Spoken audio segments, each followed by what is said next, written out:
की हार्दिक शुभकामनाएं। आइए मिलकर सुनते हैं सावन सोमवार की व्रत कथा। एक समय की बात है, एक नगर में एक धनी व्यापारी रहा करता था। दूर दूर तक उसका व्यापार फैला हुआ था।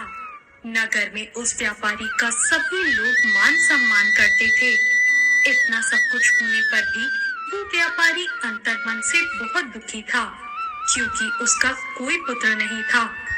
दिन रात उसे एक ही चिंता सताती, उसकी मृत्यु के बाद इतने बड़े व्यापार, धन और संपत्ति को कौन संभालेगा। पुत्र पाने की इच्छा से वो व्यापारी प्रति सोमवार भगवान शिव की पूजा और व्रत करता। शाम को व्यापारी शिव मंदिर में जाकर भगवान शिव के सामने घी का दीपक जलाता। उस व्यापारी की भक्ति देखकर एक दिन पार्वती माँ ने भगवान शिव से कहा, हे प्राणनाथ, ये व्यापारी आपका सच्चा भक्त है। कितने दिनों से ये सोमवार का व्रत और पूजा नियमित कर रहा है। आप इसकी मनोकामना अवश्य ही पूर्ण करें। भगवान शिव ने मुस्कुराते हुए कहा, हे पार्वती, इस संसार में सबको उसके कर्म के अनुसार ही फल प्राप्त होता है। जैसे प्राणी कर्म करता है, उनका फल उन्हें वैसा ही प्राप्त होता है। इसके बावजूद पार्वती जी नहीं मानी। उन्होंने आग्रह करते हुए कहा, नहीं प्राणनाथ, आपको इस व्यापारी की इच्छा पूरी करनी ही होगी। ये आपका अनन्य भक्त है।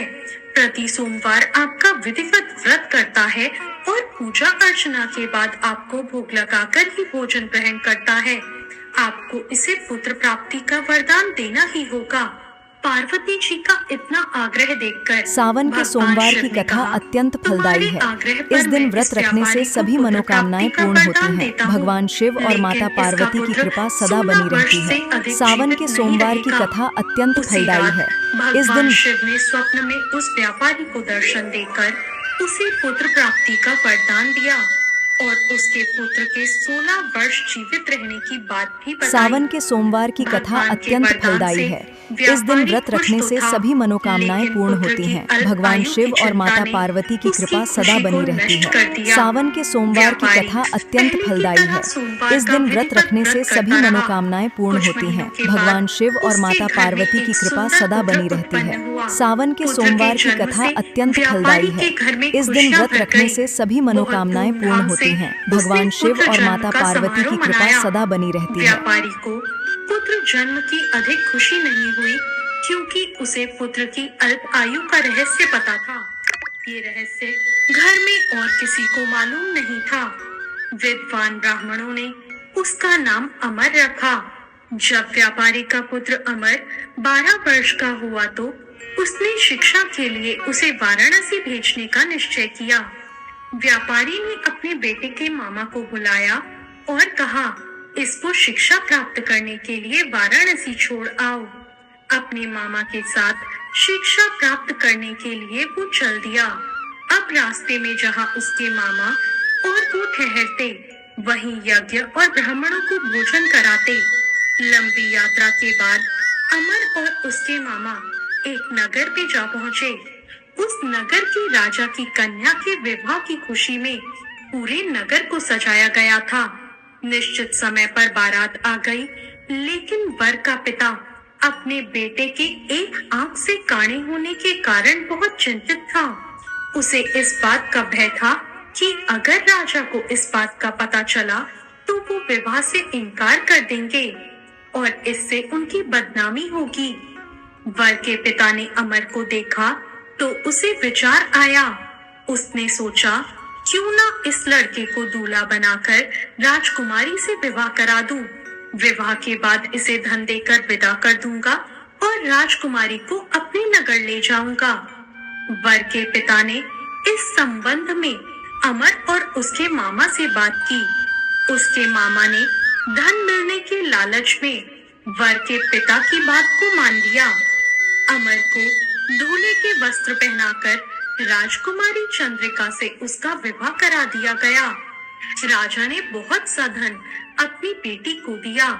अब जब रात हुई तो अमर सच नहीं छिपा सका। उसने राजकुमारी की ओढ़नी पर लिख दिया, राजकुमारी चंद्रिका, तुम्हारा विवाह मेरे साथ हुआ है। मैं तो वाराणसी में शिक्षा प्राप्त करने जा रहा हूँ। अब तुम जिस नवयुवक की पत्नी बनोगी वो एक आंख से काना है। जब राजकुमारी ने अपनी ओढ़नी पर लिखा हुआ पढ़ा तो उसने उस काने लड़के के साथ जाने से इनकार कर दिया। राजा ने सारी बात जानकर राजकुमारी को महल में ही रख लिया। उधर अमर पढ़ने के लिए अपने मामा के साथ वाराणसी पहुंच गया। अमर ने गुरुकुल में पढ़ना शुरू कर दिया। जब अमर की आयु 16 वर्ष पूरी हुई तो उसने एक यज्ञ किया। यज्ञ की समाप्ति पर ब्राह्मणों को भोजन कराया और खूब अन्न वस्त्रों का दान किया। रात को अमर अपने शयन कक्ष में सो गया।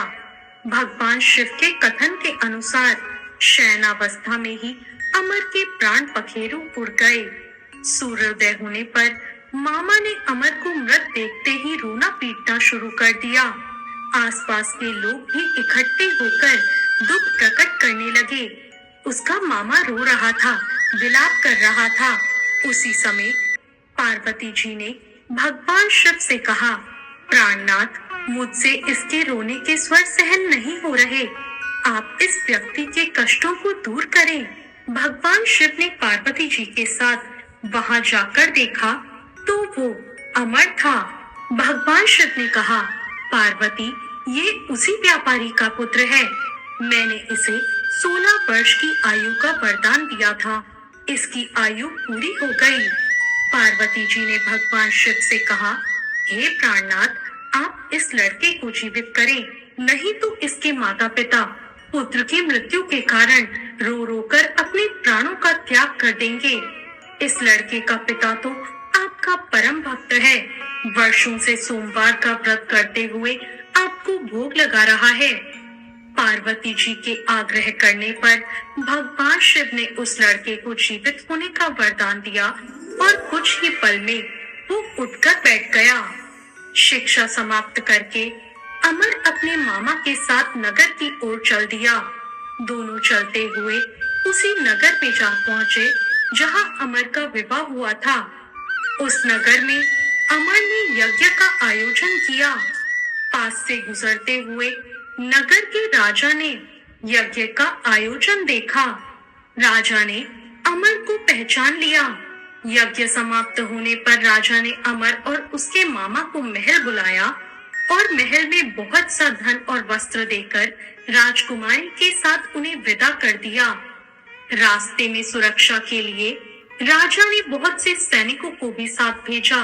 अब मामा अपने नगर में पहुंचते ही एक दूत को घर भेजकर अपने आने की सूचना भेजते हैं। अपने बेटे अमर के जीवित वापस लौटने की सूचना से व्यापारी बहुत प्रसन्न होता है।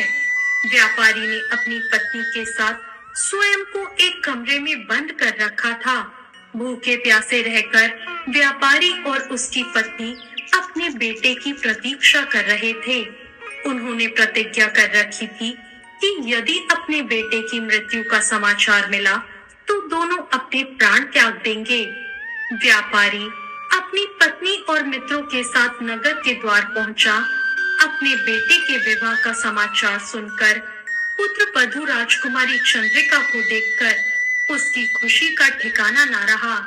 उसी रात भगवान शिव ने व्यापारी के स्वप्न में आकर कहा, हे श्रेष्ठी, मैंने तेरे सोमवार के व्रत से और व्रत कथा सुनने से प्रसन्न होकर तेरे पुत्र को लंबी आयु का वरदान दिया है। ये सुनकर व्यापारी बहुत प्रसन्न हुआ। सोमवार का व्रत करने से व्यापारी के घर में खुशियां लौट आई। जो लोग सावन के सोमवार का विधिवत व्रत करते हैं, व्रत कथा सुनते हैं, उनकी सभी इच्छाएं पूरी होती हैं।